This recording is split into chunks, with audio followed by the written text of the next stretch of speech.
Salut les marques et les smarts et bienvenue sur Catch Up, le podcast qui transpire le catch. Ici, plusieurs fois par semaine, on analyse, on critique, on découvre de la WWE et consorts. Je suis trop du 7 mars d'IRM. Salut Raphaël, ça va super bien, je sors de la douche, je suis tout propre pour aller me ressalir dans le show rouge, toutes les saletés du show rouge. Ah, la transpiration, la sueur, la violence. Sur le ring de Cleveland, nous sommes dans l'Ohio, et ça va bien sûr avoir son importance. C'est une terre de stars, de superstars même, comme on peut dire, Cleveland. Ouais. D'ailleurs, ils sont bloqués dans l'Ohio visiblement, parce que la semaine dernière on y était aussi, à Columbus. Ah oui, Je me suis demandé, est-ce qu'ils sont pas bloqués là en fait, est-ce qu'ils sont pas bloqués dans l'état de l'Ohio? Je sais pas comment c'est l'Ohio, si c'est bien desservi ou pas, si c'est montagneux, peut-être que... Après, c'est bien, ça veut dire qu'il y a du monde qui est fan de catch dans l'Ohio, ça remplit les salles, l'Ohio. Peut-être mieux que d'autres départements, que d'autres états, pardon, nous sommes aux La États-Unis. Creuse par exemple. Voilà, c'est sûr que s'ils font 2 soirs dans la Creuse, je suis pas sûr que ça remplisse autant. Mais bon, je ne sais pas. Si l'Ohio est la Creuse des États-Unis, je pense pas, il y a pire. Toujours pire. Donc, quand même, on va attaquer Force Monday Nitro. Alors, déjà, on va faire un rappel de ce qui s'est passé ce week-end, parce que ce week-end, il y avait un événement qui n'était pas télévisé, et il y avait un house show au Madison Square Garden, durant lequel, notamment en main event, Brock Lesnar affrontait le petit Austin Theory, pour son titre mondial, plus question de Bobby Lashley qui est complètement out. Brock Lesnar a gagné évidemment, mais c'est pas ça l'important. À la fin du match, il a été attaqué par la Bloodline. Alors au début, il était fort Brock Lesnar, il a mis des Suplex City à tout le monde, là aux jumeaux, à Roman Reigns, il a bien réussi à gérer ça. Mais c'est finalement Paul Heyman qui a fait la différence, Paul Heyman qui a essayé de l'attaquer avec une chaise par derrière. Il a pas réussi, mais Brock Lesnar a fait un peu une erreur de débutant. Il a chopé Paul Heyman par le visage, là, il a essayé de lui broyer la gorge, et ce qui a permis à Roman Reigns de le tabasser ensuite par derrière avec un coup de chaise, et même de lui faire un finisher en l'écrasant sur une rampe d'escalier qui avait été menée sur le ring à ce moment-là. Ça m'a rappelé le tout premier match de Brock Lesnar là quand il était revenu après des années d'absence en MMA, quand il avait affronté John Cena là ça avait fini aussi sur une rampe d'escalier. Et donc ça a fini par cette vision de Roman Reigns qui tenait bien les 2 titres mondiaux. On est en voie de réunification. Et c'est, nous a-t-on dit, je crois, la vidéo la plus vue de l'histoire de la WWE sur Instagram ou autre. Ah oui, des millions et millions de vues. Et voilà, alors bon, écoute, au moins c'est fait, puisque on va tout de suite évacuer le suspense. Nous allons passer une soirée sans champion du monde, ni Roman Reigns, ni Paul Heyman, ni Brock Lesnar ce soir à Cleveland dans l'Ohio.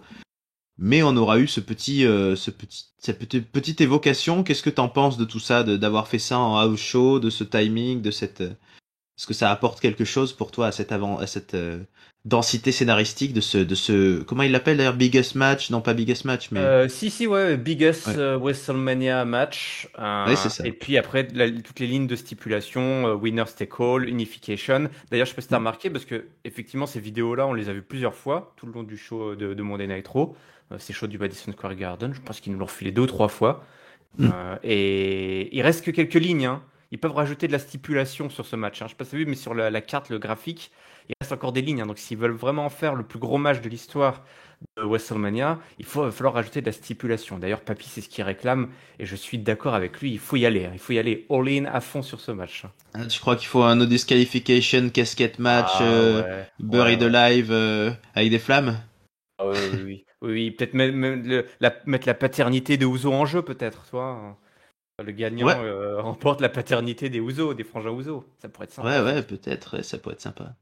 Bon, en tout cas, du prestige, il y en a quand même dans ce Monday Night Raw, et de l'enjeu, il y en a, puisque nous commençons par le titre des champions par équipe. Ça fait des semaines, celui-là, qu'il est booké, qu'il est mis en avant, ce match. Donc les champions actuels sont la Alpha Academy, Gable et Otis, mais ils doivent remettre leur titre en jeu contre les anciens champions, les RK Bro.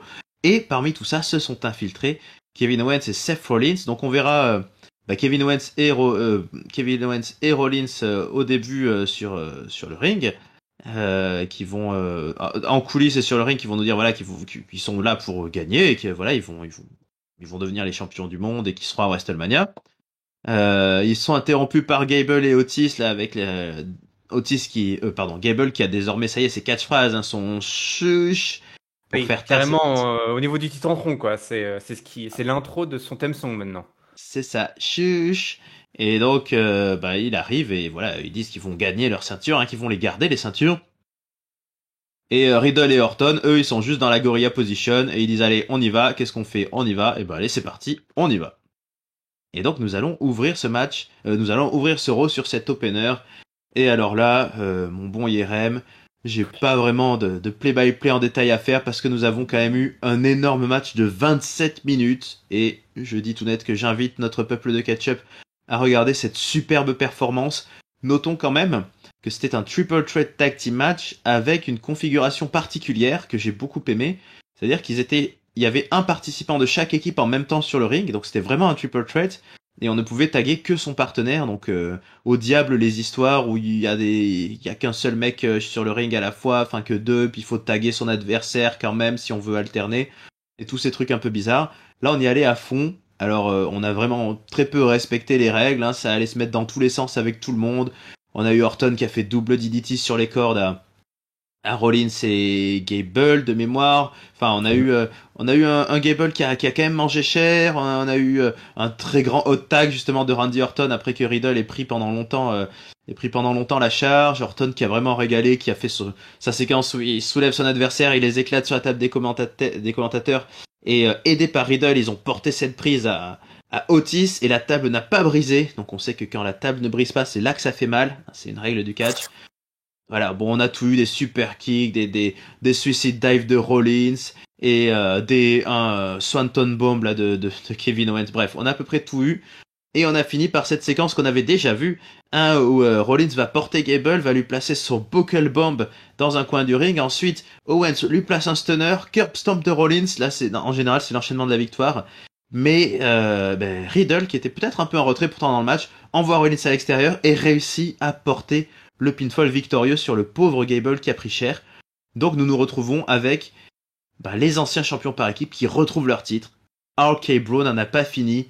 Et alors ils sont tellement contents, on les interviewe au milieu du ring sur la victoire que Randy Orton nous dit que depuis 20 ans qu'il fait du catch, il a jamais autant kiffé et qu'il va prononcer ce qu'il appelle le F-word, le mot en F pour Riddle, alors qu'il prononce jamais ce mot.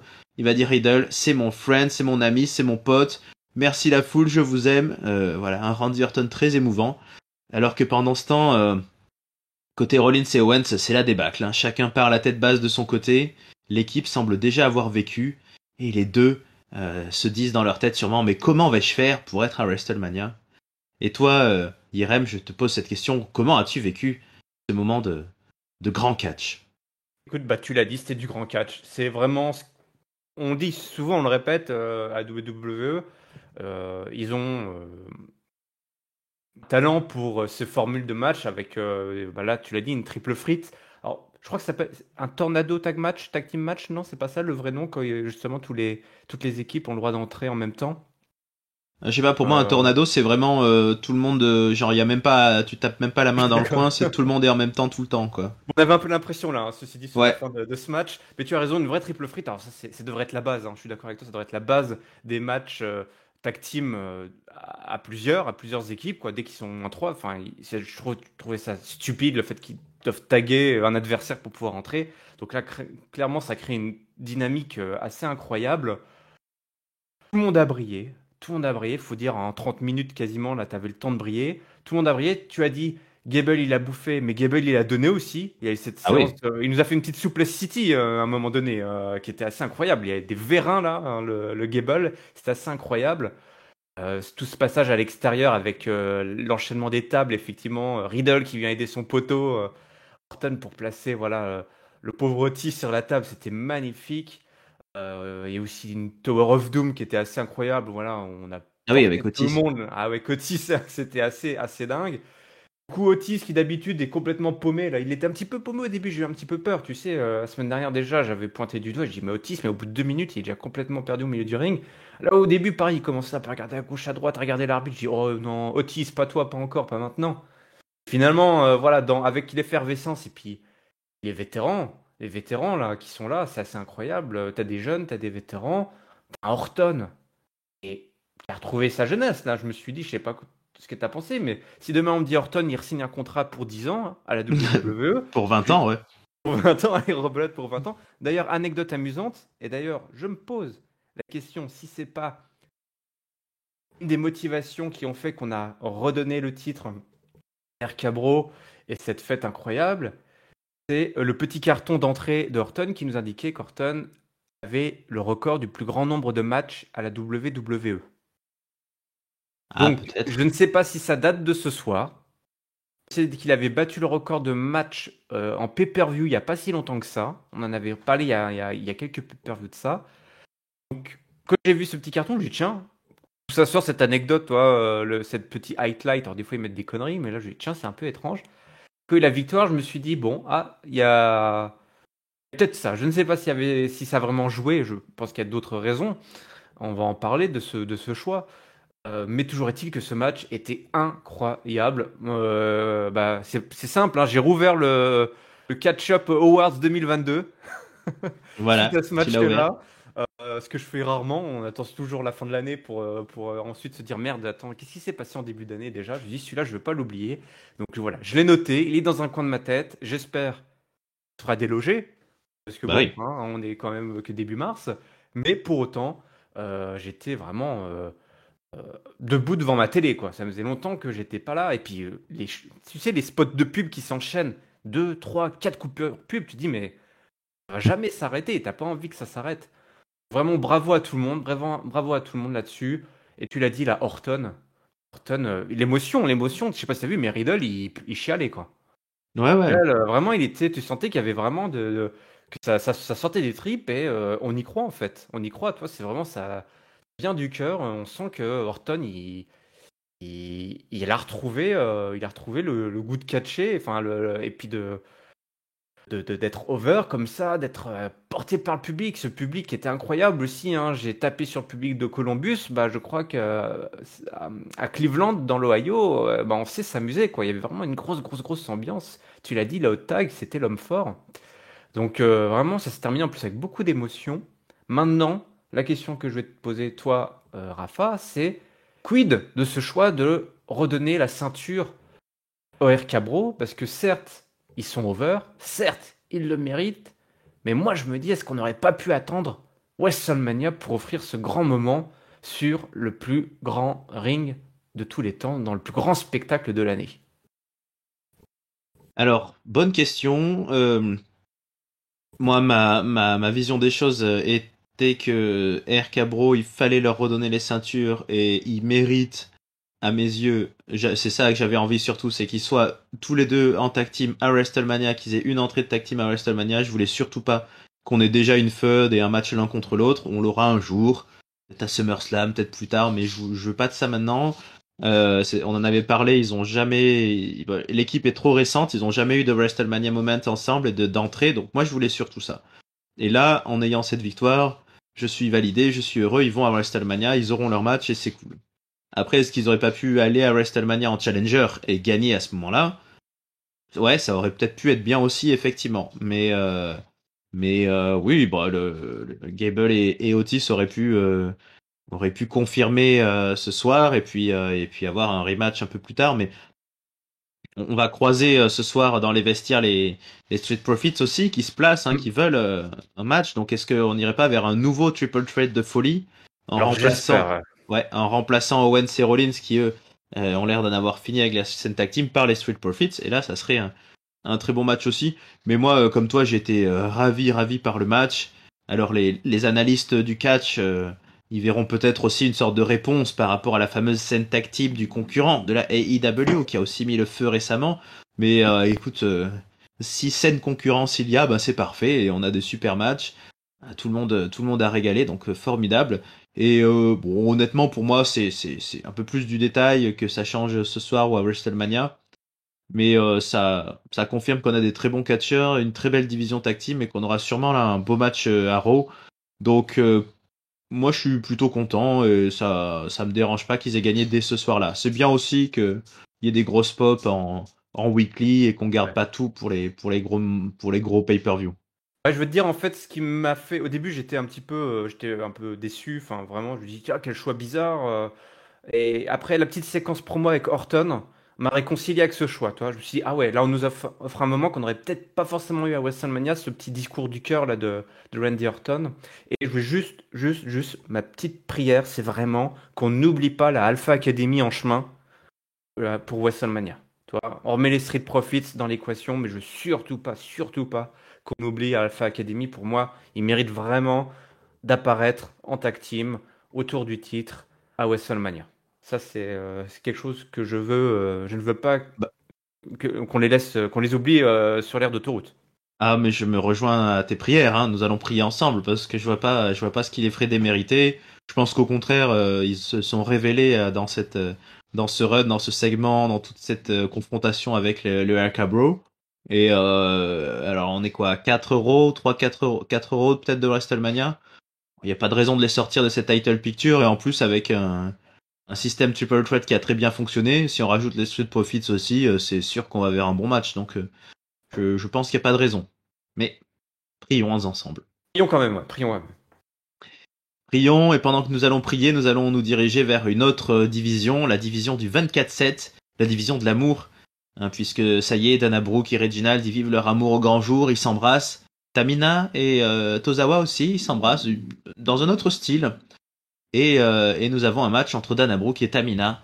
Un match qui va durer exactement 1 minute 45 et qui va finir par un roll-up de Dana Brooke, pardon, qui va conserver son titre. Et alors qu'elle part avec son beau Reggie, il y a Tozawa qui prend le micro pour dire « Ah là là, non, non, c'est pas bien, vous avez triché. La vraie gagnante, c'est l'amour de ma vie, c'est Tamina. » Il ouvre grand ses bras et il s'approche pour un baiser, mais elle est quand même un peu vénère de sa défaite, donc elle préfère s'en aller. Voilà. Un résumé beaucoup plus court pour un segment beaucoup plus court, avec un intérêt peut-être beaucoup plus limité, Irem. Ouais, alors autant la semaine dernière, j'avais eu plutôt de la bienveillance par rapport à cette séquence qui avait eu un peu, c'est un peu du même genre. Autant là, j'ai trouvé que c'était vraiment trop long, le match, c'était vraiment, tout était trop long, trop poussif. Ça m'a moins fait sourire. Et du coup, c'était vraiment pas terrible. Voilà. Je pense que là, ils auraient pu faire plus court ou alors ne pas faire le match, toi. Voilà. Ouais, Ils auraient pu ouais, éviter le bon, match. c'est ça. Bah, le 24-7, c'est toujours, enfin, il y a eu des éclairs de génie et d'humour depuis son existence, mais c'est quand même souvent moyen, hein, même si c'est de la low Ouais. card. Il faut faire la différence entre, il y a une distinction entre comedy wrestling et low card, et là, pour moi, c'est même pas vraiment comédie, effectivement. Ces histoires de bisous. Alors il y a Tozawa qui a une tronche un peu marrante là quand il fait le dépité, le tout triste, le chien battu. Mais bon, à part ça, ça réinvente rien et ça manque un peu quand même ça manque d'humour et bon voilà, de spectaculaire. Enfin voilà, quand Reginald il fait des pirouettes, au moins c'est marrant. World Truth qui fait son saut périlleux, ses petites roulades. Mais là, bon, Tamina Dana Brooke, c'est pas ouf et c'est pas marquant, non, c'est sûr. Mais bon, nous sommes à Cleveland, et à Cleveland, il se passe des choses avec des superstars, donc on va de suite sortir de cette low card, et nous allons voir l'arrivée du Miz et de Logan Paul, qui sont tous les deux donc des natifs de Cleveland, a priori, hein. Et le Miz, il est très content d'être là, voilà, ils ont du respect, enfin, voilà, la foule l'acclame, il dit merci, tout ça, il est content.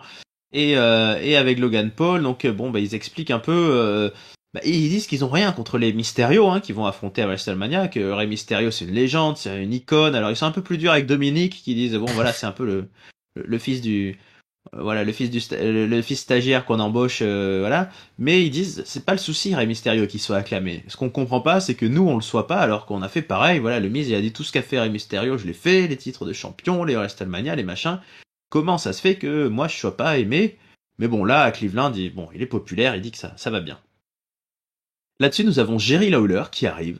Alors Jerry Lawler, voilà, qui était plutôt lié à Memphis, Tennessee, mais finalement, il paraît que bon, bah, il est Ouais. aussi, voilà, il est passé par Cleveland, et puis, bah, voilà, il est là. Bon, bah, pas grand-chose d'intéressant pour Jerry Lawler. On comprend pas trop ce qu'il fait là. Tout ce qu'il dit, c'est il dit, ah, ça serait bien qu'à Cleveland, on fasse WrestleMania, quoi. On est à WrestleMania. Alors Logan Paul, il dit ouais, il a l'air d'être content, et le Miz, il dit non, non, non, non.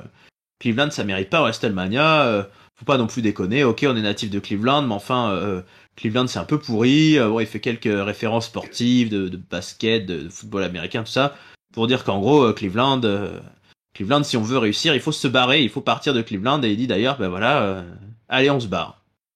Et bah du coup tout le monde se barre et on finit là-dessus sur ce segment de Cleveland que personnellement j'ai trouvé assez piteux, mais je Oh sais pas oui. quelle est ton opinion, Oh Irem. non, On mais est moi aussi je me suis barré, mais je veux te dire, je me suis barré ah à... mais t'es de Cleveland toi aussi? Ouais, Ah ouais, je moi sais je me pas. suis sorti de Cleveland, moi, attends. Je me suis Hmm. barré à peine ça a commencé, que j'en ai déjà eu marre. Oh là là là là. Alors déjà, enfin je peux pas supporter King là. Jerry Lawler, il me hérisse le poil, ce mec, il est malsain, il se traîne des casseroles chelous. Je l'aime pas. Il y a des gens comme ça hein, dans la vie, pourtant il y en a pas beaucoup, hein. Hmm. J'aime les gens, Ah oui. globalement. Mais alors celui-là je l'aime pas. Celui-là vraiment, donc quand j'ai vu ça, je fais, oh. Puis alors le coup de, ah oui, en fait il est quand même un peu de Cleveland et tout. Je me dis, mais qu'est-ce que tu nous racontes, toi, n'importe quoi, allez. Allez, retourne là dans ton Tennessee ou je sais pas où. Ouais, parce J'adore que c'est les... loin, hein. Cleveland Oui, non, et Memphis, c'est assez loin quand même. oui, c'est un peu l'opposé, quoi. C'est le nord et le sud. Non, mais on se moque de qui, là? N'importe quoi, le mec. N'importe De quoi. qui se moque-t-on? Alors, déjà, rien que ça, en plus, il a savait rien du tout, le mec. Rien du tout. Je sais pas pour ce qu'ils ont. Ils sont omnibulés par Jerry Lawler. Il doit avoir des dossiers, là, sur Vince McMahon. Ce mec, c'est pas possible. Parce qu'il fait vraiment partie de ces vieux qu'on peut pas ne pas voir au moins une fois par an. Dans cet exercice d'interview complètement pété. La preuve, il a rien dit, il a rien calé, le bonhomme. Et puis alors c'était long, mais c'était long entre le discours du Miz qu'il a commencé sous le petit entron, c'est ça. Enfin, puis au début, c'était particulier. C'était particulier. Les mecs sont natifs de Cleveland, c'est des heels. Alors au début ils ont joué les mecs sympas, ça, voilà. Du coup la foule était derrière, donc il dit ok, enfin, c'est pas comme ça que tu vas monter la hit. Ils se sont rattrapés après, mais grâce à qui? Grâce au Miz, parce que ce mec est un génie de manipulation des foules. C'est un génie de manipulation des foules, donc il a évidemment réussi à retourner la foule contre eux.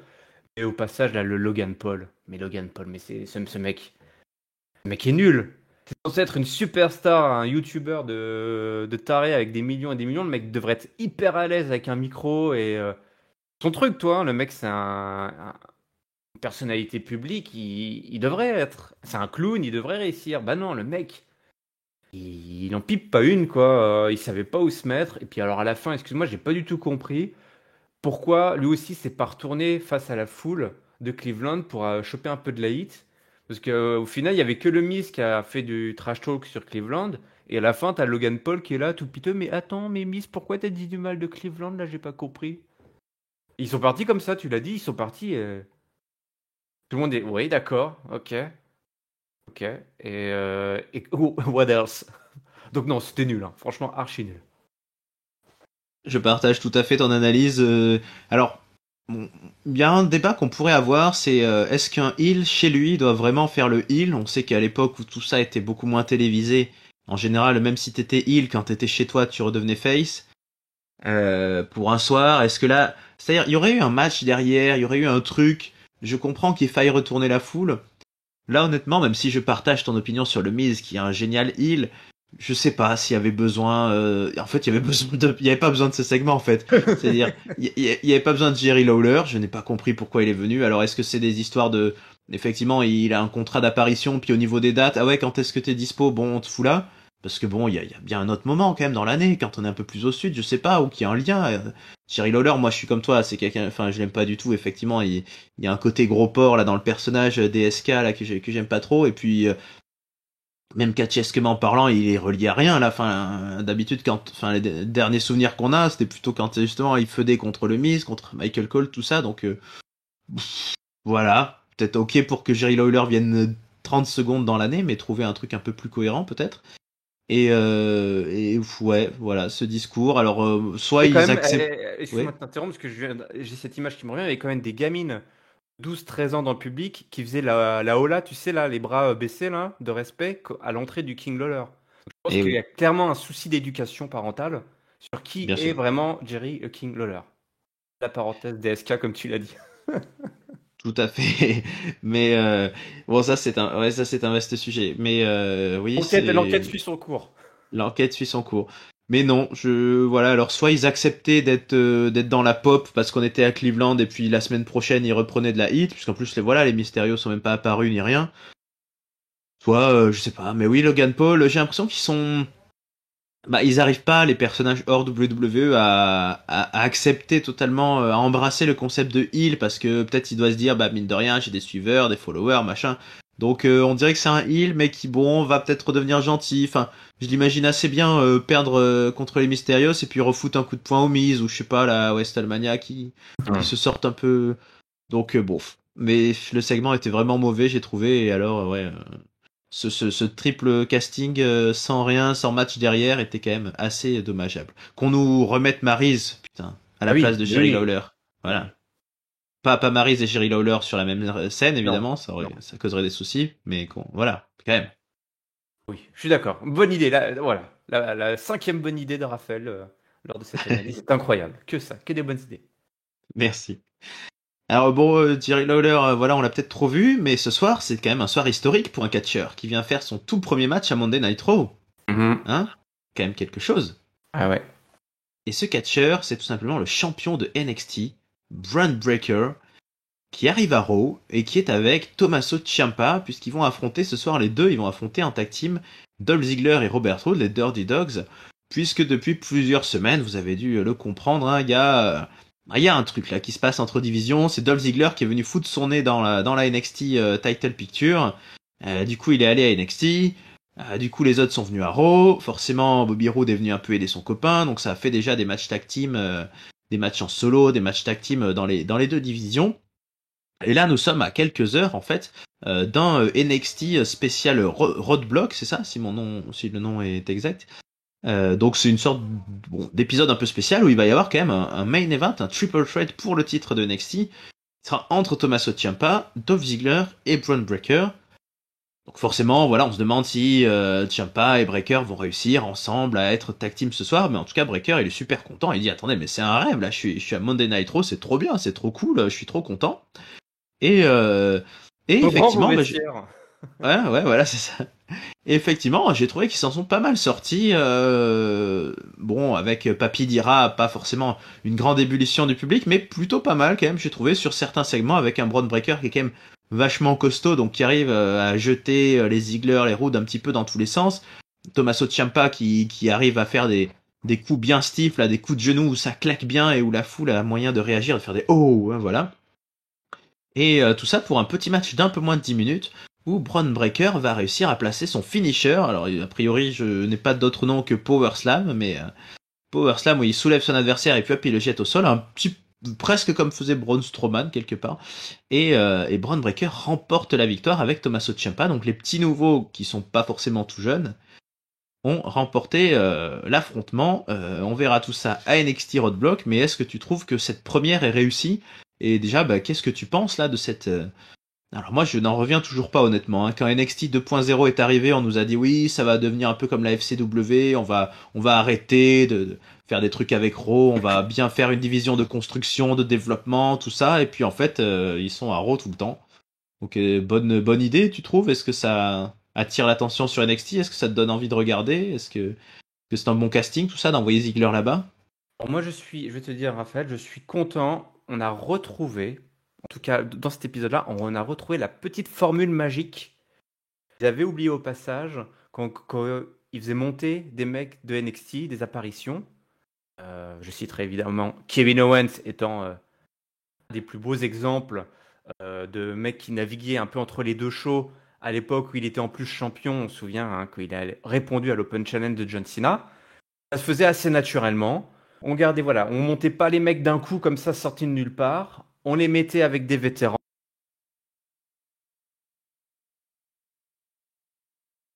C'est-à-dire, en partant du principe qu'il y a un connu au bataillon pour Raw et SmackDown, on le met face à qui? Face à John Cena. Roode, parfait, des vétérans connus du grand public. De Ciampa, lui qui est vétéran côté NXT, donc il vient accompagner le petit jeune pour être sûr que tout se passe bien pour Pagnement. Donc on est dans une il y a un vrai accompagnement. Voilà, on sait qu'en dans la France, on aime bien accompagner les jeunes dans leur arrivée sur le marché du travail. Et ben, c'est complètement différent de tout ce qui s'était passé ces dernières années et qui crée à chaque fois des flops.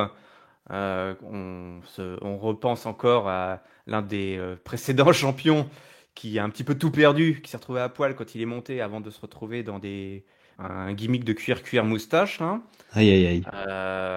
Voilà, c'est le grand écart quand même. C'est le grand Mm. écart entre ce qu'ils faisaient il y a encore 6 mois et ce qu'ils ont l'air de vouloir refaire dorénavant, c'est-à-dire un peu à l'ancienne NXT où voilà, on vient tester, on fait monter les jeunes et puis on teste et ça marche. Le public a le temps de s'acclimater. Le match était plutôt solide.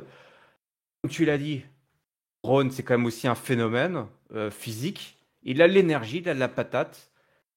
C'est un Mojo Rawley qui a l'air d'en avoir un peu plus dans la caboche. Il nous a fait comme des sacrées souplesses là, assez facilement là. Il a balancé un peu tout le monde à droite à gauche avec une facilité assez déconcertante. Donc autant tout le délire qu'il y a vu avec Ciampa qui montait à Raw, ça me laissait dubitatif, honnêtement. La foule aussi, hein, s'y trompait pas, on était là. Qu'est-ce qui se passe? C'est quoi ça? Il est sympa là, le mec là, le petit barbu, mais bon, on s'en fout un peu. Autant là, je trouve qu'il y a une raison et que c'est mieux construit, toi. Je sais pas, c'est pas ça qui va me donner envie de regarder NXT. D'autres raisons me donneraient envie de regarder NXT, mais ça me donne envie de voir plus souvent Braun dans le main roster en fait. Je dis, ce mec, quand il va monter dans le main roster, on le connaîtra, on l'aura déjà vu et on aura une bonne raison d'être derrière lui, toi.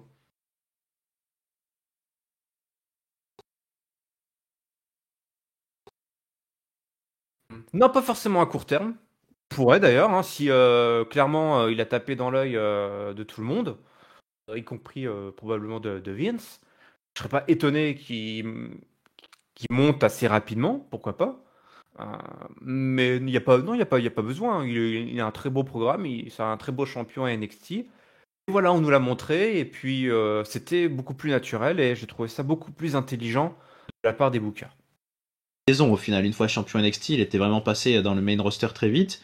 Est-ce que voilà, ça va être un peu rapide pour lui et que peut-être post-WrestleMania il sera déjà là, ou est-ce qu'on va attendre et puis bon, il reviendra peut-être un peu plus tard, d'ici un an, je sais pas. Je suis curieux de voir ce que ça donne, mais en tout cas, ça rend bien. Et puis bah j'ai pas précisé, mais alors qu'il était tout défait, tout déconstruit là, Dolph Ziggler, il a quand même fait l'effort de prendre le micro pour leur dire, hey, les gars, ok vous êtes bien ce soir, mais dès qu'on sera en triple threat, vous allez vous mettre l'un contre l'autre et là c'est moi qui vais en profiter. Donc il retrouve aussi une densité au micro, Ziggler, donc je trouve que ça fait du bien à tout le monde. Ouais, j'ai bien aimé sa promo, vraiment. Moi, j'ai toujours aimé Dolph Ziggler, l'intensité qu'il pouvait donner à ses promos. Ça me fait penser, tu sais, à sa rivalité avec le Miz, il y a quelques Ouais. années de ça, où justement il y avait beaucoup d'intensité entre les deux. Donc, oui, il est bien entouré, ce petit Bruni, il ira loin. Il ira loin. Alors parmi ceux qui...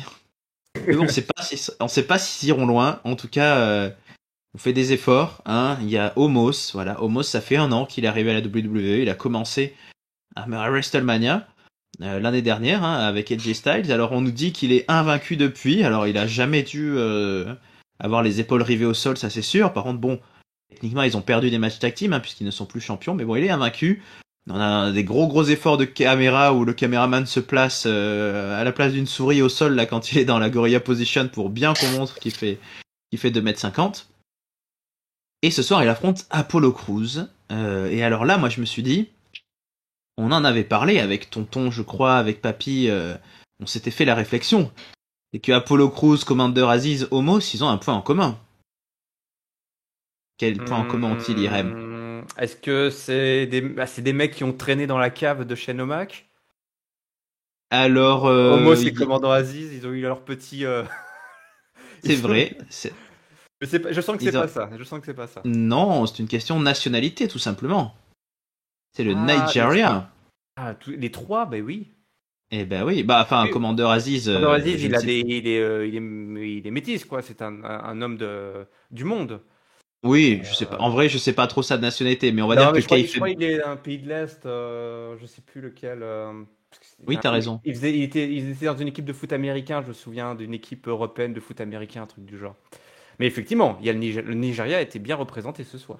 Le Nigeria en Kayfabe, on a Apollo Crews. Bon, il a un peu perdu de sa superbe hein, par rapport à l'an dernier, mais qui est censé être Ouais. voilà un King of Nigeria et son Commander Aziz et Homo c'est là et on s'était dit que ça pourrait faire une team dévastatrice là ces trois-là, mais c'est pas parti pour ça. Alors Homos a battu Apollo Crews en 2 minutes 30, hein, c'était pas très long, même si voilà, il y a eu une petite résistance d'Apollo Crews. Omos, il a de la chance d'être très très grand parce qu'il est quand même très très bête, je trouve, à tourner la tête assez facilement, à regarder à l'extérieur du ring. Ça lui a fait encaisser un dropkick. Hein, félicitations à Apollo Crews qui place un dropkick à un géant de 2,40 m. Mais bon, il a pris la grosse bombe, là, la Power Slam, je sais pas comment on l'appelle, la Power Bomb. Il a perdu Apollo Crews. Par contre, Commander Aziz est monté sur le ring et ils se sont regardés avec Omos. Et est-ce qu'on nous tease un match de géant à WrestleMania et est-ce que ça te plairait comme affiche? Non, ça me plairait pas comme affiche. Mais même si je la vois bien venir, je sais pas, pour moi, Homo c'était tout bête. Tu faisais gagner la bataille la bataille royale, pardon, André le Géant. J'arriverai jamais à m'y faire. Mais oui, mais elle n'existe pas cette année. Elle n'existe pas cette année. Bah, elle est pas annoncée et puis l'année dernière, elle avait pas eu lieu non plus. Je Hmm. pense que sur une soirée en deux nuits, c'est compliqué de mettre 20 ou 30 mecs. Bah, c'est Enfin, je dommage. sais pas. Bah, c'est dommage parce que il aurait été bien. Donc bah ouais, c'est possible qu'il nous book ça. Ouais, t'as raison. Book ça, oui. Mais alors c'est assez naze parce que je me demande s'il l'a pas déjà battu en fait dans la cave de chez Nomak justement. Bah, je me demande. Non. Alors là, je pense. Il y avait une baston de Golgoth. On va fact-checker Peuple de Ketchup, mais moi je pense que Homos, il n'est jamais rentré dans la cave. Il était à la porte, mais je suis pas sûr qu'il était. Le mec gardait Ah, il savait pas ce que c'était, il voulait pas savoir ce qui se passait. Il entendait voilà. des cris, des hurlements, des pleurs, des fois la nuit, sûrement Shen qui pleurait, parce que finalement, c'est pas exactement ça ce qu'il voulait. Oui, parce qu'on lui avait viré les filles sur la barre, là. Il pleurait à cause de ça. Ouais. Mais je pense qu'il y avait Commander Aziz Babatunde. Il me semble qu'il y avait un autre grand costaud. Alors c'était qui Bon, il Le y avait grand Riddick Moss. costaud, et les deux s'étaient rentrés dedans, je me souviens. Et bah, Peuple de Ketchup, il faudra nous dire. Mais attends, il y en a pas un qui a été viré depuis. Moi, ça. Sûrement, ouais, sûrement un grand catégorie. Ah, puis il y avait pas eu Braun Strowman qui était venu faire un tour aussi dans la cave. Ah si, t'as raison, c'est ça. Braun Strowman versus Commander Aziz, qui ne s'appelait pas comme ça à l'époque. Et Braun Strowman avait battu Commander Aziz. Mais je Et ne il y sais pas, avait, et je sais pas si c'était dans la cave de Shen ou à l'extérieur. Mais je voilà, sais c'était plus. ça. Parce qu'il y avait pas aussi, alors on fait petite parenthèse, petite parenthèse Raw Underground, il y avait pas un MMA brésilien là aussi, un mec, je sais plus, qui a dû être Oui, oui, viré. oui, oui, oui. Oui, oui. Mais c'était pas. Je crois pas que c'était. Oui, Non. ouais, je sais plus. Bref. En tout cas, je suis même pas sûr en fait que Commander Aziz ait eu officiellement beaucoup de matchs en solo à Raw à voir. T'as raison. Écoute, moi bon, l'affiche me choquerait pas trop dans le style affiche low card pour occuper WrestleMania. Mais bon, moi j'ai beaucoup de mal avec Homos. Je trouve qu'il a pas un bon acting là quand il gueule fort, quand il parle. Et je trouve que mine de rien on l'a jamais trop vu ce Commander Aziz, mais il a l'air d'avoir de faire plus vrai catcheur quoi, un peu plus mobile, alors que Homos il a un côté un peu Great Khali quand même un peu statique, un peu piqué sur le ring. Donc on attend toujours s'il y a un fameux push pour Homos, mais je me demande si je préférerais pas voir un peu plus Commander Aziz et puis bah moi je reste toujours un peu frustré quand même par ce Apollo, enfin par ces deux-là, Apollo Crews et lui qui ont pas eu grand-chose à faire alors que j'aimais beaucoup quand il y a eu ce changement de gimmick, cette ambiance Nigeria, ce titantron là que je trouve beau, l'ambiance africaine et je pense qu'il y a un truc sur la scène tag team ou autre à faire vraiment pour ces deux-là et pas de la low card comme ils sont retombés là depuis quelques mois. Oh, il y a une petite faction là, clairement, qui pourrait se faire assez facilement, mais tu sais, hein, les factions, Vince McMahon, c'est pas trop son truc. Hein, donc, on Mm. préfère les grands solitaires, un peu bêta, une faction forte. Mm. Bah écoute, C'est nous dommage. verrons bien. Dommage. Nous verrons bien. Alors, tu parles de grand solitaire. Mhm. Ça tombe bien. Parce que là, il y a un mec qui arrive, il est tout seul. Hein. Et je trouve qu'il est vraiment tout seul dans son truc. Euh, c'est Edge qui arrive, le Rated R Superstar. Il vient nous expliquer ses agissements de la semaine dernière où il a croisé Edge et Styles pour leur match à WrestleMania. Et puis au lieu de le serrer la main, de dire allez les gars, on fait le match du siècle, le greatest match ever, il l'a tabassé. Voilà, il l'a tabassé avec la chaise, coup de pied dans les testicules, tout ce que vous voulez, concerto, etc. Il arrive, alors en plus c'est dans une lumière bleu sombre là, voilà, complètement différente du Edge de d'habitude. Il prend du temps, il parle pas, tout ça. Et alors qu'est-ce qu'il peut bien nous dire Edge? Ben il nous dit en fait que ce qui s'est passé la semaine dernière, il a kiffé.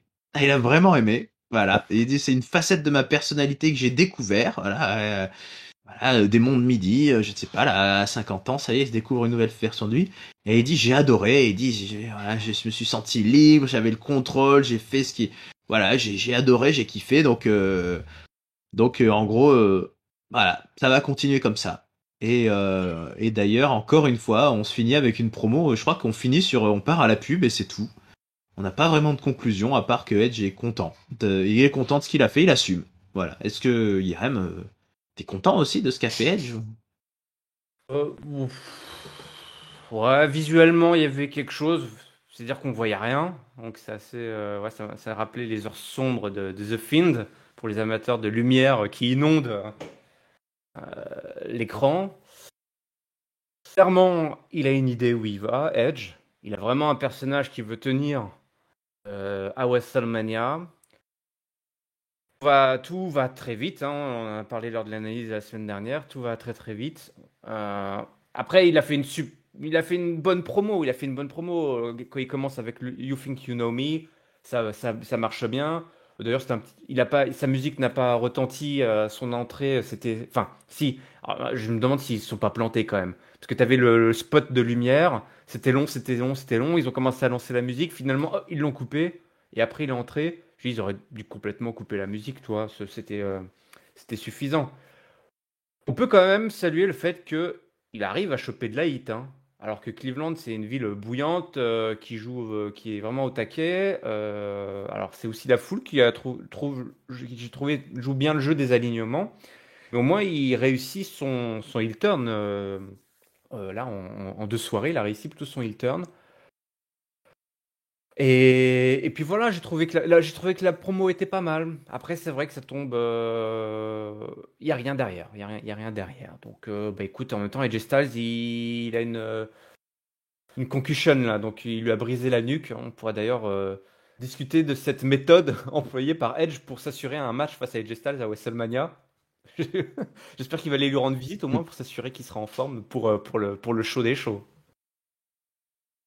Ouais, moi je suis beaucoup plus sceptique, hein. Je t'avoue que effectivement, je trouve que l'écriture, voilà, ils ont trouvé un truc, c'est de dire que Edge il est content d'être méchant, mais c'est vraiment parce qu'on a rien d'autre, quoi, parce qu'il a rien à lui reprocher à Edge Styles, il y a pas de passif entre eux, c'est sorti de nulle part.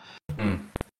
Alors moi honnêtement pour le moment, bah il a l'air de vouloir savoir où il veut aller. On va le suivre Edge, mais vraiment je suis circonspect parce que j'aurais bien vendu au serrage de main et au match. Allez, on fait un super match de gala et Hmm. on voit ce que ça donne. Et et surtout, tu vois, en fait, je me suis fait la réflexion que Edge, depuis qu'il est revenu de cette fameuse blessure de 10 ans, il joue à chaque fois un personnage très intense, hein. Il est pas dans la demi-mesure dans ses rivalités. Mais je trouve que ça commence à faire beaucoup. Parce que honnêtement, le segment de Edge qui tape avec des chaises, qui va chercher le concerto, qui est très très énervé contre son adversaire, qui le déteste, il y a de la haine et tout. Honnêtement, on a vu ça contre Roman Reigns. On avait vu ça dès le début contre Randy Orton. Et ce que j'allais dire, et surtout, là, On il a fait vu son ça Randy contre... Orton, là. Il fait le Randy Orton. Il fait le Randy Orton, on a vu ça contre Seth Rollins. Donc en fait, c'est ces trois quatre dernières grosses feuds, on va mettre de côté bon le Miz avec sa femme. C'est un peu toujours ça, quoi. C'est un peu toujours, allez, on va chercher la chaise, on tape avec la chaise, avec le barreau de la chaise, le machin, le truc. Que ce soit, voilà, Reigns, Orton, Rollins. Et donc là, ça devient J Styles. Bon, je trouve voilà, on appuie toujours sur le bouton du Edge qui commence un peu à péter les plombs, qui se remet ses cheveux là, tout énervé, qui sort les gros yeux et qui va chercher sa chaise. Sa crinière, t'as vu, hein, comme il avait une magnifique Ouais. crinière la semaine dernière. Ah non, mais il a des beaux cheveux, ça c'est sûr, mais bon, voilà, c'est-à-dire je trouve qu'on est témoin de son pétage de plomb, de son énervement, mais on se dit, bon, bah d'accord, bon, je vois pas trop pourquoi, mais ok. Je mords pas Je suis d'accord à avec toi, hein, c'est ce l'ambiance. que j'avais reproché la semaine dernière, donc je vais pas non plus retourner ma veste. Ça amenait n'importe comment. On n'a pas eu une petite évolution. C'est vrai que on aurait pu aussi se dire, ça, je sais que c'est quelque chose que tu veux, tu avais bien imaginé, avoir un match clean, enfin, voilà, entre deux superstars face, et peut-être après derrière. Voilà, genre Edge n'est pas content il a perdu, ou je sais pas, il est pas content, et puis il part sur autre chose. C'est vrai qu'on aurait pu faire ça, mais que veux-tu, mon bon Rafa, il reste plus que 4 semaines, et Edge veut être méchant à WrestleMania, donc bah voilà, voilà, là il est méchant. Ouais, voilà, bon, c'est courageux pour lui parce qu'il aurait pu finir sa carrière peinard en gentil papy et puis peut-être qu'ils se sont dit que ça marchait pas trop, je sais pas, l'affrontement sportif et on va dire le face versus face, sobre, efficace et qu'il fallait vraiment un public qui se mette, voilà, qui prenne position. Bon, on verra bien. On devrait avoir un bon match, mais je sais pas trop comment ça va tomber. Et puis voilà, je sais pas trop ce qu'est Jay Styles en tant que peut-être autant qu'il reste au chaud un peu parce que Jay Styles babyface, il est très babyface quand il catch, y a pas de souci. Quand il prend le micro, je trouve qu'il a plus de mal parce que il a une voix et une tête qui sont un peu plus désagréables. Donc voilà, on va le laisser catcher, on va laisser parler le catch. On va laisser parler le catch. Eh bien, c'est pas tout à fait ce qui nous attend au programme, hein, puisque nous aurons un tag team match féminin avec les championnes tag team quand même. Hein. Voilà, on les a oubliées ces ceintures, mais elles existent. Hein. Queen Zelina et Carmella qui affrontent Rhea Ripley et Liv Morgan. Voilà, Rhea Ripley, ça y est, elle s'est déjà trouvé une nouvelle copine. Et il y a un enjeu parce que figurez-vous que Zelina et Carmella, elles affrontent Sasha Banks et Naomi en tag team à WrestleMania. Ça aussi, un peu sorti de nulle part. Et Rhea Ripley et Liv Morgan, si elles gagnent ce soir, elles intègrent le match et ça passe en triple threat. C'est très compliqué, c'est formidable, c'est que d'enjeu. Alors malheureusement, il y en a une qui va un peu perdre la notion de l'enjeu. C'est Carmella, puisque en plein match, bon alors qu'il s'est pas passé grand chose, honnêtement, c'est un match féminin avec celle-là. Elle va voir son chouchou, son chéri, son amoureux, son petit Corinou. Elle va voir Corey Graves et voilà, bon, je sais pas ce qu'ils font en fait, parce qu'ils font pas vraiment des bisous, mais voilà, ils se regardent mutuellement, ils ont l'air de beaucoup s'aimer, ça c'est sûr. Ah, ils leur ont coupé Et le micro, ce qui était bête. Hein. Ils ont coupé le micro. il a Corey coupé le Graves, du coup, micro. on savait pas ce qu'il disait.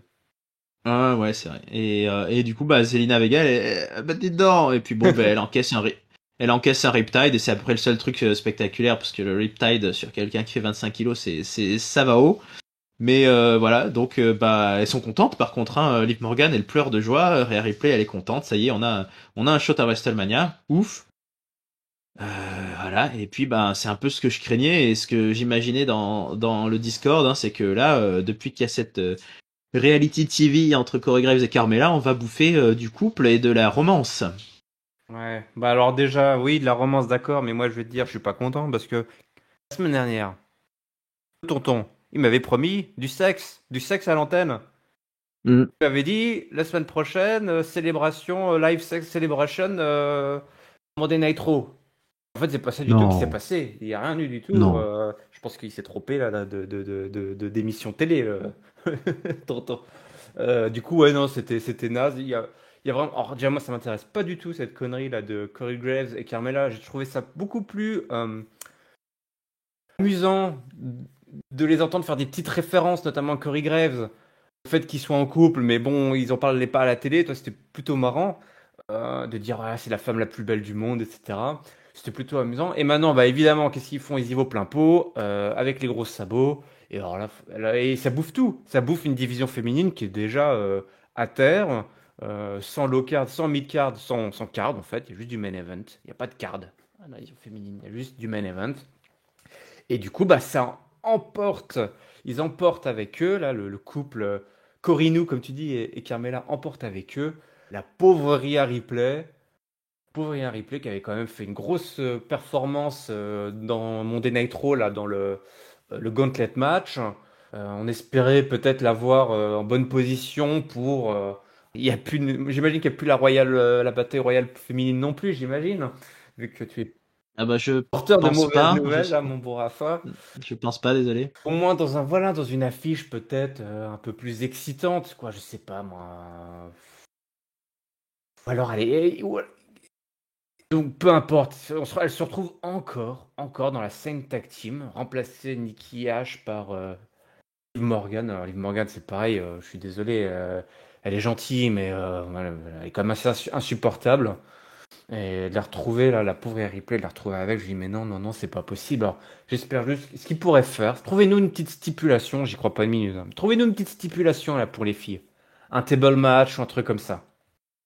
Trouvez-nous faites-nous un table match et Ou faites un ladder, ouais, et qu'il grimpe, ou un mais ouais. leader et utilisez Rhea Et c'est Ripley. Corey Graves qui décroche la ceinture. Oui, oui, oui, Le oui. nouveau James Ellsworth. James Ellsworth revient et il met de l'eau dans le gaz et ça fait la Ah saison, ça oui. fait la saison 2 de la télé-réalité du couple.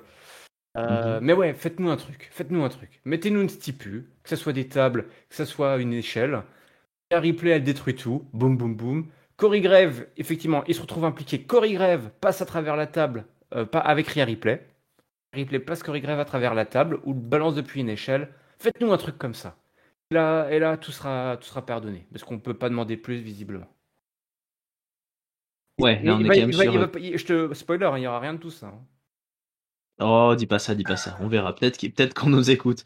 Mais non, comme tu l'as dit, de toute façon, la division tag team féminine, elle est, des fois, on la voit pas pendant des mois. Des fois, ça, bon, c'est un peu interbrand. C'est vrai elle est loin, hein, à l'époque où Bailey et Sasha Banks étaient à chaque weekly, même à Raw, même à SmackDown, même à l'époque des Iconics, on les voyait un peu Même plus. à NXT, Là, elles allaient à NXT, les ouais. filles.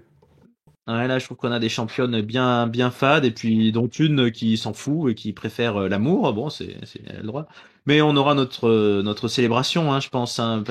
Tonton était peut-être un peu en avance, mais je pense que là, clairement, de cette histoire d'amour, on en est qu'au début, et il va y avoir de plus en plus de séquences, et donc j'espère qu'on n'aura pas trop de glauques ou de gênants, mais on verra bien. On arrive petit à petit, on arrive au main event catchesque, hein, figure-toi.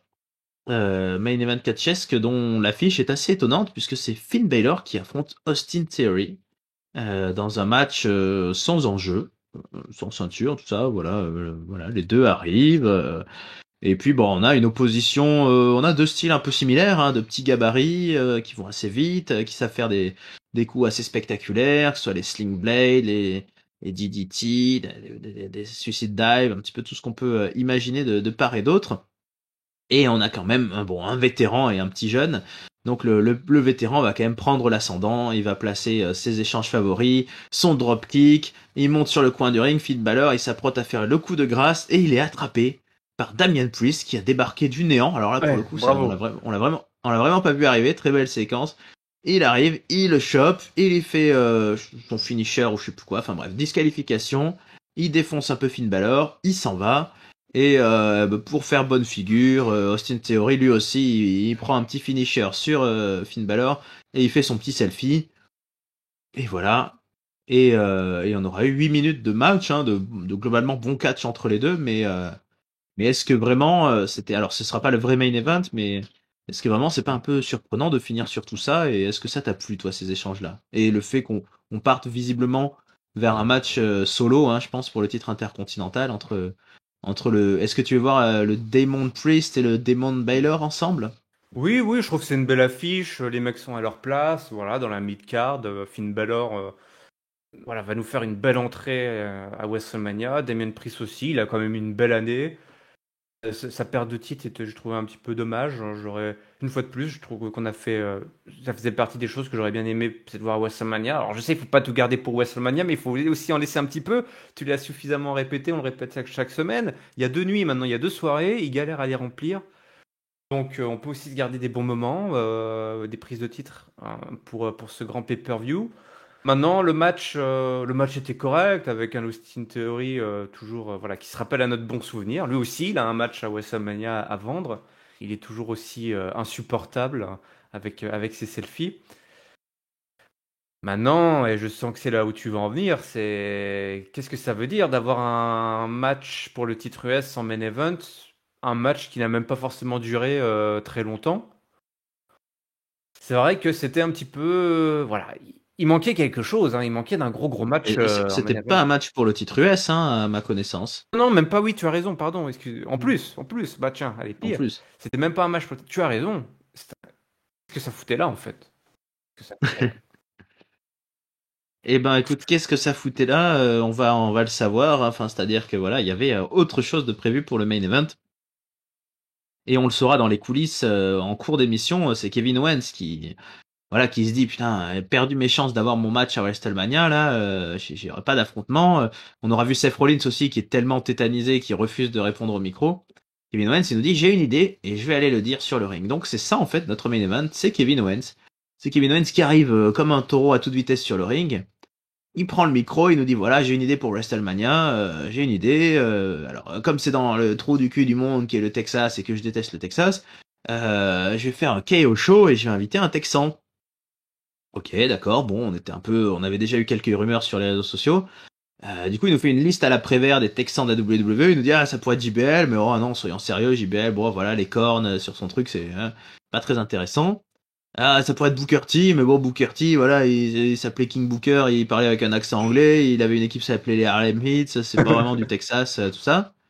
Chad Michaels, bon, bah non plus. Et bah, il finit par nous dire, j'ai envie d'avoir quelqu'un qui boit de la bière, tout ça, de bottom line. Bon, c'est un peu long pour nous dire que si, en fait, il n'y a pas de fausse surprise, il n'y a pas de fausse annonce. C'est pas comme quand le Miz nous parle d'un ami à lui qui est dashing et tout. Non, là, c'est c'est vraiment Steve Austin, Stone Cold, qui est réclamé par Kevin Owens qui veut alors on comprend pas trop bien en fait parce qu'a priori il l'invite dans un KO show, ce n'est pas un match qui est réclamé, mais il veut quand même lui placer un stunner. Il nous dit il veut lui voilà, il veut Stone Cold Steve Austin, et notre show finit là-dessus. Monday Night Raw finit sur cette annonce qui est-ce que c'est pas une annonce déjà bien galvaudée, bien sous-entendue, et est-ce que c'est un peu bizarre, est-ce que c'est pas un peu bizarre? Moi c'est ça que j'ai trouvé, c'est que ce soit Kevin Owens finalement qui intellectualise le truc, qui la demande. Est-ce que Ouais. moi je m'attendais vraiment à une grosse surprise, genre Kevin Owens qui prend le micro, qui dit je sais pas moi je fais un open challenge à n'importe qui, allez venez pour WrestleMania un peu à la Edge, et qui dit allez de toute façon n'importe qui dans ce trou du cul du monde qu'est le Texas, et puis qu'on ait Stone Cold là à Cleveland qui arrive avec sa musique, qui place un stunner et tout. Bah non. Non, non, non, il a Qu'est-ce que envoyé sa réponse sur Twitter, Stone Cold. Il a répondu au challenge. Il y a une petite vidéo à checker.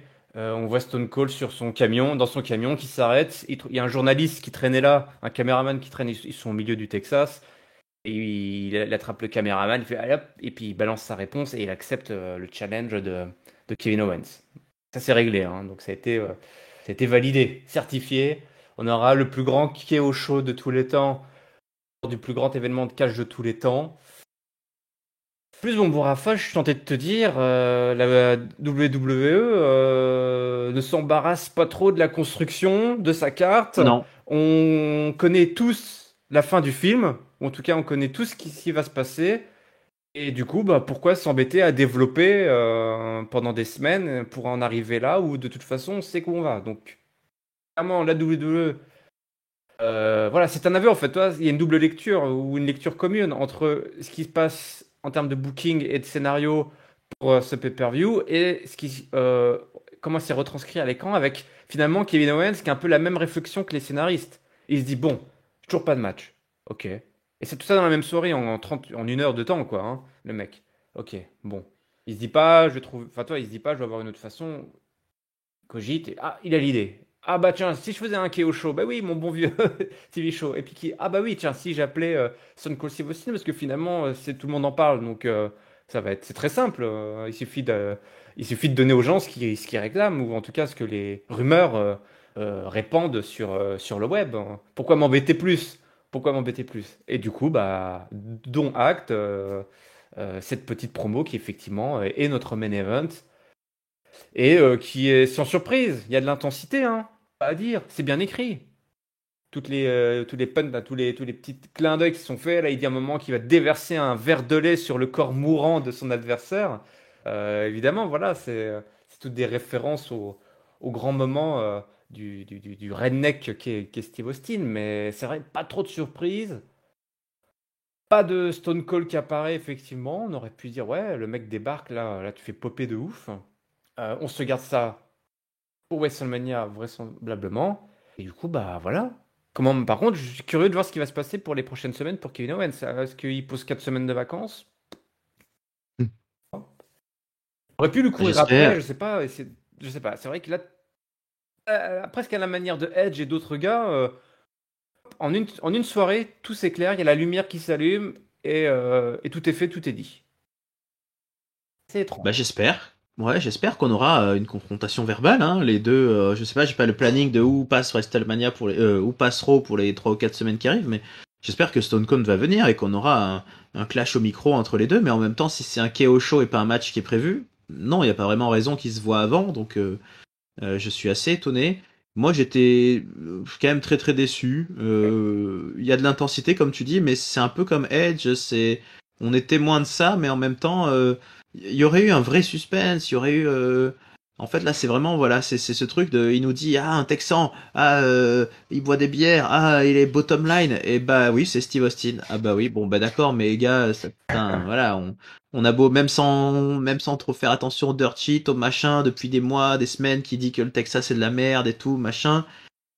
Enfin, voilà, on sait, donc ça tombe un peu à côté, je trouve, et moi, ils l'ont déjà fait pendant plusieurs années, hein, mais je trouve que cette année-là particulièrement, la ficelle du oh là là, qu'est-ce qu'on va pouvoir faire pour WrestleMania, je mords pas du tout à ça. Enfin, tu vois bien que d'un côté comme de l'autre, enfin enfin voilà, ça n'existe pas en fait cette histoire.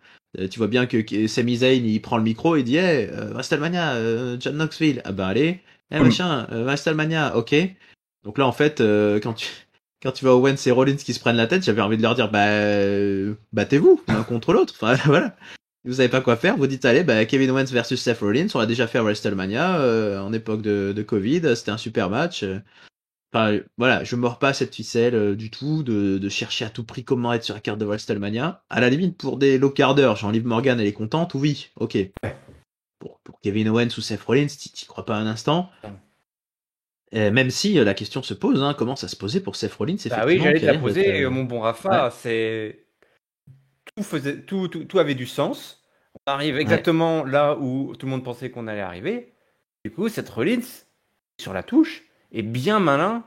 Et on a peut-être des gens malins, hein. On a sûrement des gens très malins qui nous écoutent. On a peut-être des gens malins dans l'équipe, ça je suis moins sûr. Moi en tout cas, je suis pas suffisamment malin pour vous dire ce soir qu'est-ce qui pourrait attendre Seth Rollins. Quel programme peut attendre Seth Rollins?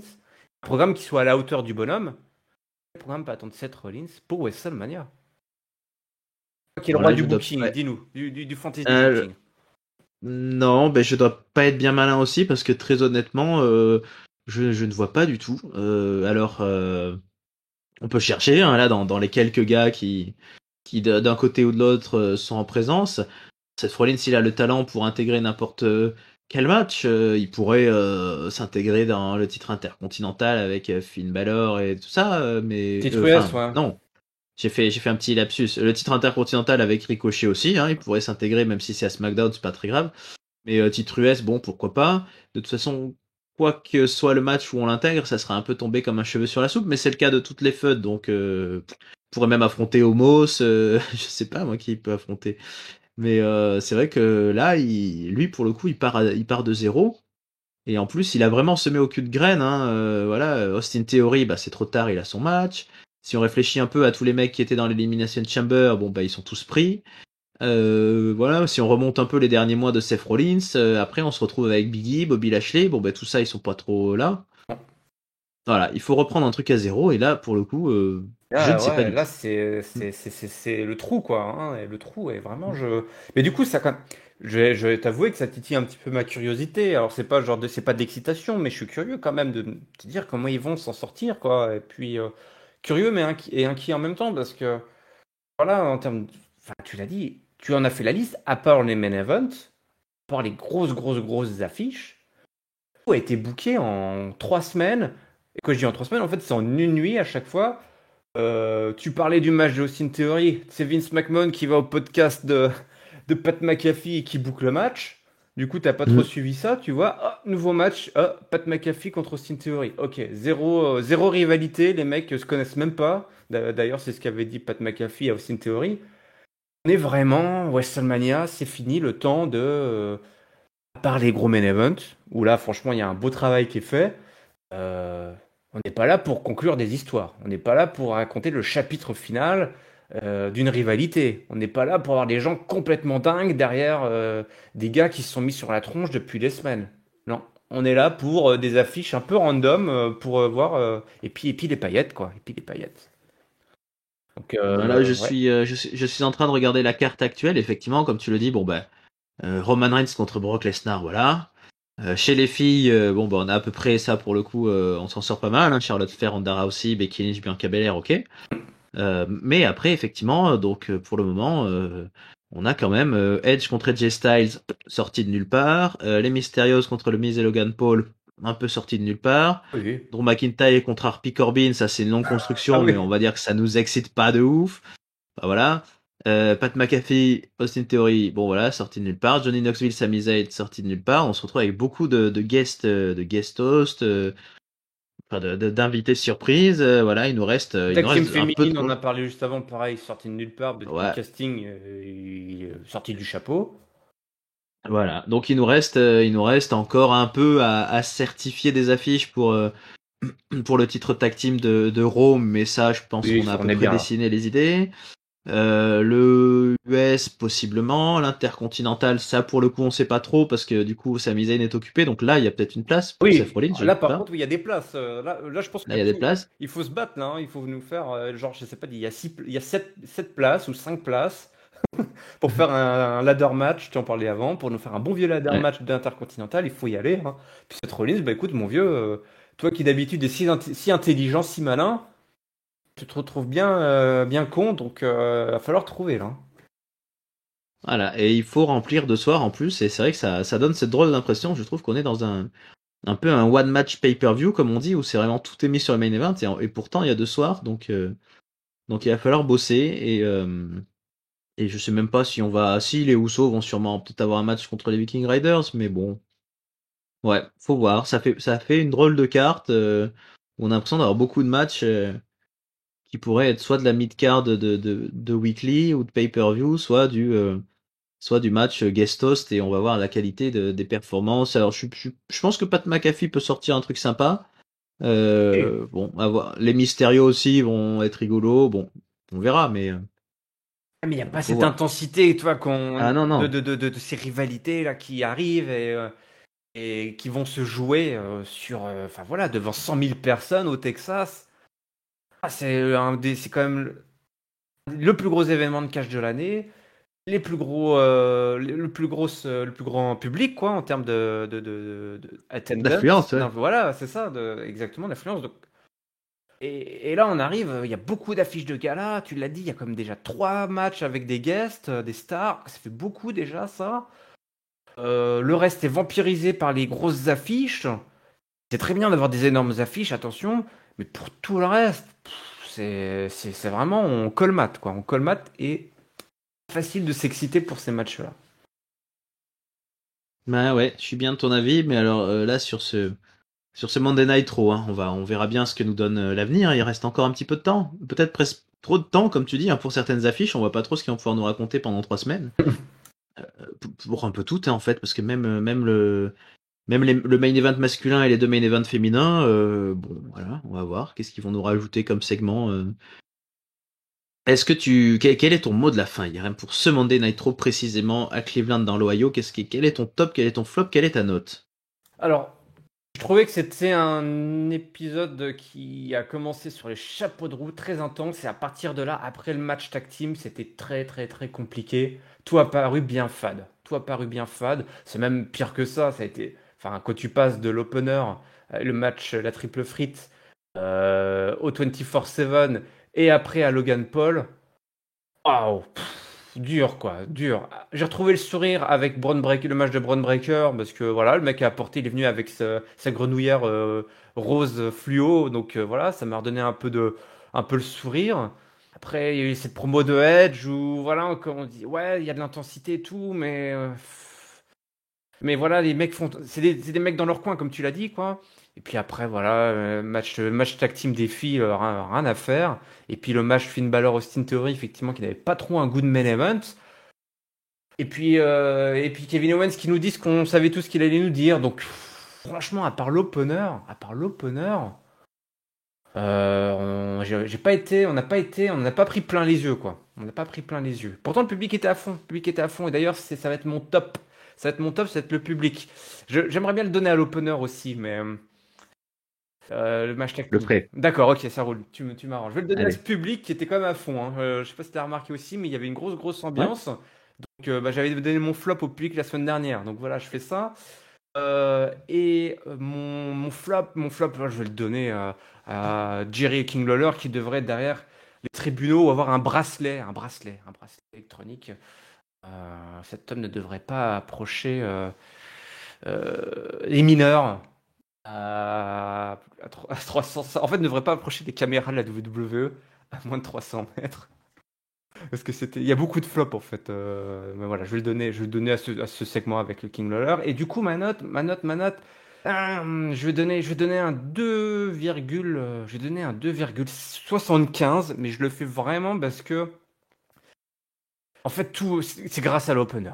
Ce match tag team, franchement, je vous invite, si vous nous Ouais. écoutez mais vous l'avez pas vu, regardez ce match. Ça dure quand même 30 minutes. Tu l'as dit. Et une fois que vous avez vu ça, vous pouvez éteindre votre télé. Vraiment. Je peux dire ça. Donc finalement 2,75, ouais, c'est peut-être une trop bonne note pour ce que tout ça c'était, mais ce match tag team, franchement, il vaut le coup. Donc voilà pour ma note, Rafa. Bah écoute, moi je vais mettre juste la moyenne. Je vais mettre 2,5 pour le match tag team, comme tu l'as dit, auquel je donne mon top, parce qu'il était vraiment très très bon, exceptionnel. Et pour le reste derrière, j'ai trouvé quand même beaucoup le néant, ouais. Et je mets même pas la pierre sur le 24/7, ça on a l'habitude, mais tout le reste, ouais, le Miz, Edge, et même, moi je vais donner mon flop en fait c'est triste pour lui, mais c'est le main event de Kevin Owens parce que je trouve que ça rate complètement. Du coup, quand il est arrivé en main event, je me suis dit ah bah là Stone Cold arrive, c'est pas possible autrement. Et en fait non. Et alors je ne sais pas s'il y a eu un dark match ensuite, comme ça arrive parfois, mais honnêtement, moi je suis public de loyaux. Bon, je suis content parce que j'ai eu mon opener. Mais après, bon, tu finis un peu sur Austin Theory, tout ça. Tu finis sur Owens qui te dit ce que tout le monde sait. Et bon, là pour moi, niveau intensité dramatique et progression d'un show, avec le main event qui est quand même toujours un moment attendu, ça a complètement raté sa mission, je trouve. Je trouve qu'ils auraient pu faire autrement. Je sais pas, ils auraient pu revenir à deux avec Rollins, en discuter, se clasher.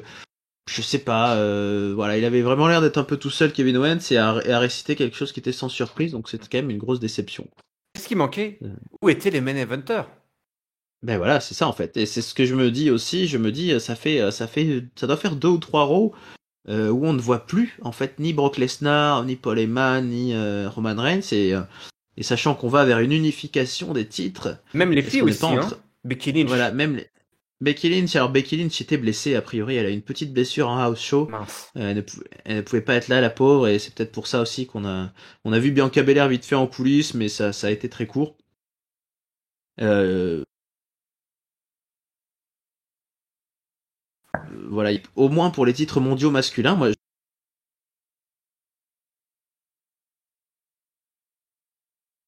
je me dis, monde poids lourd, il soit plutôt à SmackDown.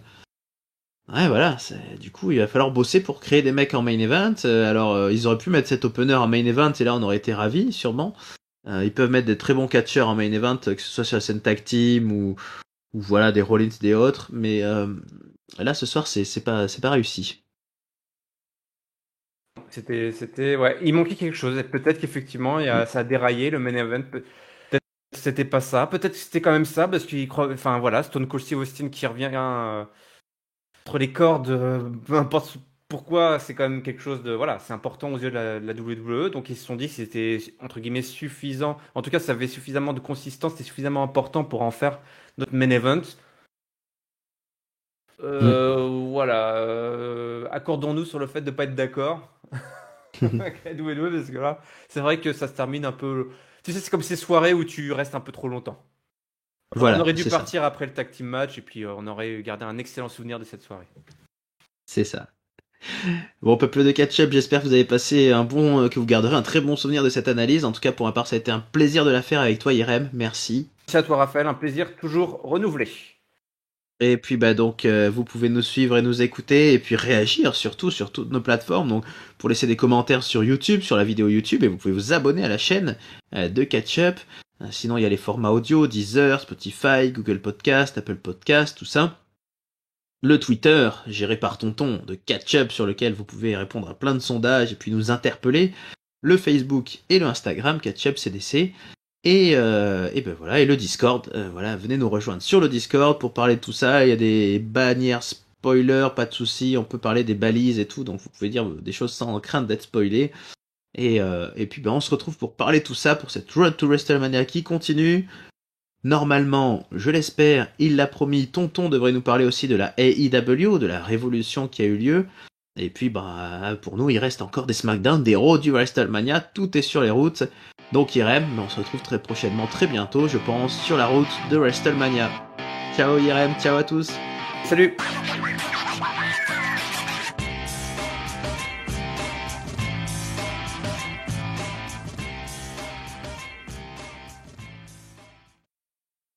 Et on n'a pas eu Virman qui est parti aider en Ukraine, je crois.